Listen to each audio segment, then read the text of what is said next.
Welcome to a special edition of Firearms Friday.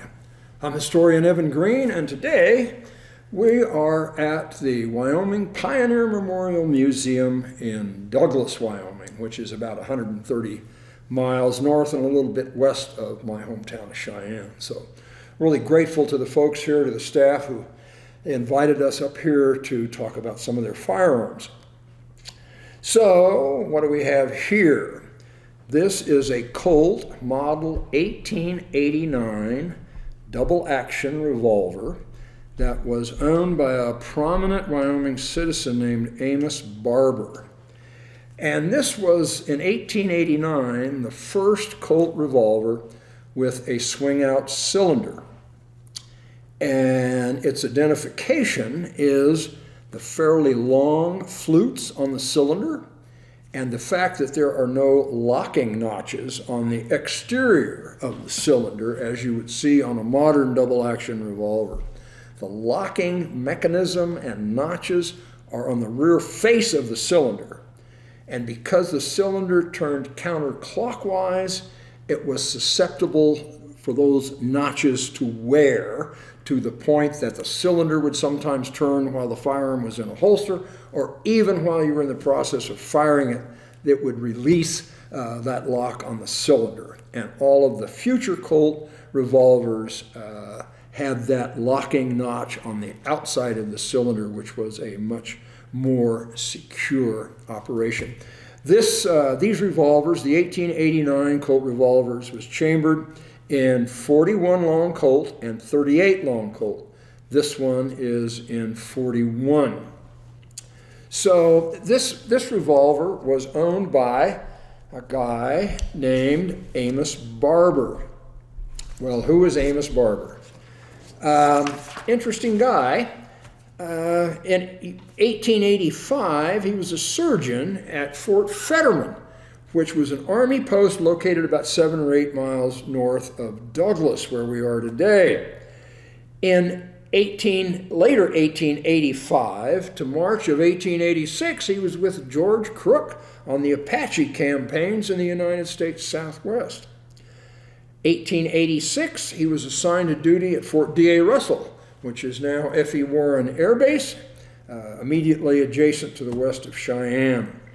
In 1886, he resigned from the Army, returned to Fort Fetterman for a period of time, which was by that time, I believe by then, the fort had been demilitarized, but there was still a community in that vicinity. And he opened a medical practice in Douglas. In 1889, he moved his practice to Cheyenne. In 1890, the first year of Wyoming statehood, he was elected Secretary of State. And you may know that Wyoming does not have a lieutenant governor, so the Secretary of State is the next person in line to be the acting governor if something happens to the governor. Well, what happened to the governor was Francis E. Warren was elected governor in 1890, and he resigned his post as governor to become a senator, one of the first senators from the state of Wyoming, to the United States Congress. And in those days, senators were not directly elected, they were appointed by the state legislature. So he had a definite in. So in 1892, Barber was the acting governor during the Johnson County Invasion, which started April 2nd of that year. So I'll give a real brief summary. In April of 1892, prominent stockmen from southeast Wyoming hired 25 hired gunmen from Texas. They had wagons, they stocked wagons with food and tent and rations and ammunition. Everybody got a new Winchester and a new Colt revolver, and they set out to, in their terms, punish the rustlers of Johnson County. And in reality, this was kind of the culmination of a long-standing dispute between the large cattlemen who were accustomed to using the open range at no charge.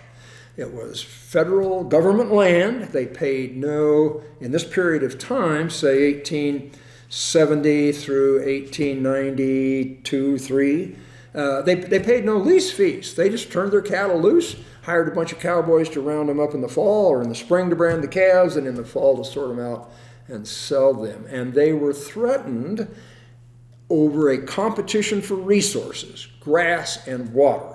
Because the Homestead Act was in effect, small operators were coming in, filing on homesteads, often where the water was, along creeks that the big ranchers depended on for their stock. And cowboys and small ranchers proliferated and were establishing their own operations. And they were characterized as rustlers. These invaders had a kill list of 70 people they wanted to kill in Johnson County: the sheriff, his deputies, the county commissioners, the county treasurer, multiple ranchers. So they arrived in a special train west of here near Casper, and they got in a snowstorm which delayed them initially, but they got as far as Casey, Wyoming, where it was reported that two of the people on their kill list, Nate Champion and Nick Ray, were ensconced in a cabin. So they surrounded the cabin, and when Nick Ray came out, he was shot, wounded. Champion dragged him back inside the cabin and held them off for 6 or 7 hours until they set fire to the cabin. And when he tried to escape, he was shot and killed. But during the siege, another small rancher had come by, saw what was happening, made a quick trip to Buffalo, and the sheriff of Johnson County, Red Angus, mobilized a posse, went out to meet these invaders who took refuge in the TA Ranch near the present town of KC. And they were on the verge of being wiped out by this posse of outraged small cattlemen and businessmen. So what did Barber do? He had already said, the Wyoming National Guard may not take orders from anyone except me as governor. So he sent this telegram, Barber to President Harrison, April 12, 1892. An insurrection exists in Johnson County. Carefully avoiding to mention that he was in full support of those invaders when they came through Cheyenne. In the immediate vicinity of Fort McKinney, which at that time was a military base near Buffalo, Wyoming. Against the government of said state, I apply to you on behalf of the state of Wyoming to direct the United States troops at Fort McKinney to assist in suppressing the insurrection. What he meant was, please send them to the TA Ranch to save all my friends and neighbors who were about to be wiped out. So anyway, cavalry arrived just in time.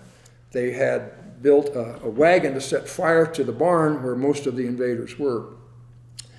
But they were rescued, and eventually there were absolutely no consequences for this. They were detained at Fort McKinney for a while.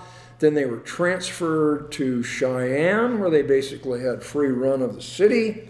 And the Texans all beat feet and went home. There were never any charges against those invaders who set off to kill innocent settlers and homesteaders. So that's Amos Barber. What a guy, right? But it's a neat gun, and in very good condition. And again, has direct roots right here in Douglas, Wyoming. So if you have questions or comments, want to talk about guns or Wyoming history, you can make a phone call to the Wyoming State Museum. The number's on their website, and I will return your call because I've had some really cool conversations and gotten involved in some neat research by people who contact me with questions about their guns.